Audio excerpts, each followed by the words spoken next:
آج سے اور اپنا بھی آزمودہ ہے کہ حضور علیہ السلام کی بارگاہ میں اگر سفارش و شفاعت مطلوب ہو تو دو ہستیاں ہیں ویسے ساری، لیکن بطور خاص ایک سیدہ کائنات سیدہ فاطمہ الزہرا رضی اللہ تعالی عنہ، آپ ان کے وسیلے سے حضور علیہ السلام کی بارگاہ میں عرض کریں، حضور یقیناً کرم فرمائیں۔ اور دوسری ہستی سفارش کروانی ہو تو شہداء احد پہ چلے جائیں اور سیدنا امیر حمزہ رضی اللہ تعالیٰ عنہ کی بارگاہ میں عرض کریں کہ حضور آپ شفاعت فرمائیں اور آپ کرم فرمائیں حضور علیہ السلام کی بارگاہ میں، تو رب کائنات اس پر ضرور کرم فرماتا ہے اور ضرور خیرات ہے۔ دوسری بات محبت والی تفصیلی واقعہ ہے غزوہ احد میں، جب حضرت سیدنا امیر حمزہ رضی اللہ تعالیٰ عنہ کی شہادت ہوئی، اور اس شہادت میں ایک جو سبق ہے میں اس کو زیادہ تفصیل میں نہیں بتا سکتا، کوئی نہیں تسی پریشان نہ ہو، داتا صاحب ہر منٹ بعد آئیں گے، ہماری پریکٹس ہے، اس کی اپنی محبت۔ جناب ہند نے وحشی کو، جو غلام تھا اس کو یہ لالچ دیا کہ تو اگر حمزہ رضی اللہ تعالیٰ ان کو اگر تو قتل کر دے تو میں تجھے اتنے پیسے بھی دوں گی اور تجھے آزاد بھی کروں گی۔ اس نے حضرت سیدنا امیر حمزہ رضی اللہ تعالیٰ عنہ شہید کیا۔ ہند نے سیدنا امیر حمزہ رضی اللہ تعالیٰ عنہ قبل الاسلام ظاہر یہ سارا وہ بے حرمتی کی، جسد پاک کی کلیجہ پر چبایا، اور یہ سارا حضور علیہ السلام ملاحظہ فرما رہے ہیں۔ بعد میں ہند بھی مسلمان ہو گئی، ٹھیک ہے، جو مسلمان ہو گئی رب کائنات کی رحمت اس کا کرم ہے، ٹھیک ہے، اسلام پہلے سارے گناہوں کو مٹا دیتے ہیں۔ اب وہ ہم ان کا ذکر صحابیہ کے طور پہ کریں رضی اللہ وحشی رضی اللہ تعالیٰ جب توبہ کر لی حضور علیہ السلام کی بارگاہ میں آگے، نبی علیہ السلام نے حضرت وحشی کو یہ فرمایا، اب میں وحشی نہیں کہہ رہا کیونکہ اب اسلام کے بعد کی بات ہے، تو حضرت وحشی رضی اللہ تعالیٰ ان کو نبی پاک علیہ السلام نے فرمایا بس تو نے میرے سامنے نہیں بیٹھنا ہے، پشت پہ بیٹھ، میری نظروں کے سامنے نہیں بیٹھنا۔ اس کی حکمت بڑی لطیف سی سمجھنے والی ہے کہ نبی علیہ السلام نے ایسا کیوں فرمایا، اس لیے فرمایا حضور علیہ السلام نے کہ اگر کبھی حضور علیہ السلام کے قلب اطہر میں حضرت سیدنا امیر حمزہ رضی اللہ تعالیٰ عنہ کی المناک شہادت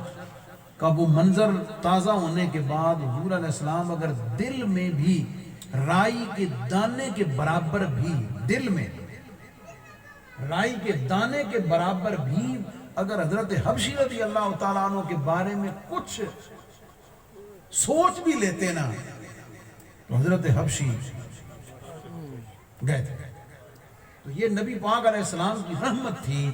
کہ حضور علیہ السلام نے حضرت وحشی کو فرمایا کہ میرے سامنے نہ آیا کر پیچھے بیٹھا۔ حضرت وحشی رضی اللہ تعالیٰ عنہ پھر ان کو بھی تو تھا نا کہ یار میں نے کیا کیا، مجھ سے کیا ہوا زمانہ جاہلیت اور زمانہ کفر، وہ اس تجسس میں رہے کہ میں کوئی ایسا کام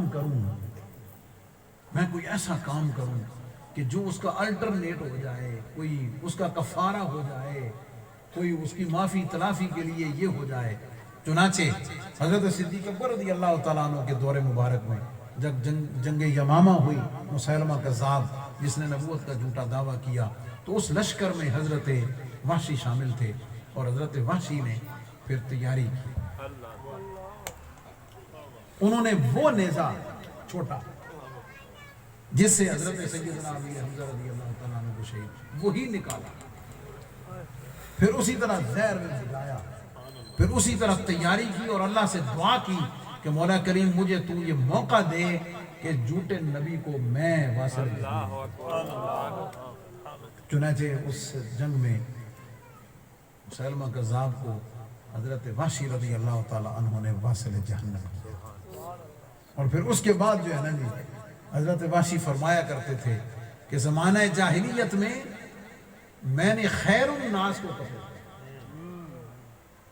خیر الناس کو، اور اللہ کا شکر ہے کہ زمانہ اسلام میں مجھے شر الناس کو قتل کرنے کی سعادت ملی ہوئی ہے. اور کہتے تھے کہ اللہ رب العزت کے ہاں مجھے امید ہے کہ نبی پاک علیہ السلام مجھ سے راضی ہو جائیں گے، دل سے راضی ہو جائیں گے، اس لیے کہ میں نے حضور علیہ السلام کی نبوت کے اس دشمن کو اور اس جھوٹے نبی کو میں نے اپنے ہاتھ سے جہنم. اس میں سبق ہم سب کے لیے سبق یہ ہے کہ اگر کمی کوتاہی ہو جائے نا، کوئی عمل، انسان ہے نا، گناہ ہو جائے تو قرآن کا حکم یہ ہے کہ اس کے فوری بعد نیکی کرو. ان الحسنات یذہبن السیئات، کہ جو نیکیاں ہیں وہ پھر گناہوں کو مٹا دیتی ہیں. اگر بعد میں جب بھی انسان کی زندگی میں اصلاح ہو جائے اس وقت پھر انسان کو نیکی کرنی چاہیے، اللہ کی طرف رجوع کرنا چاہیے اور کوشش کرنی چاہیے کہ چلو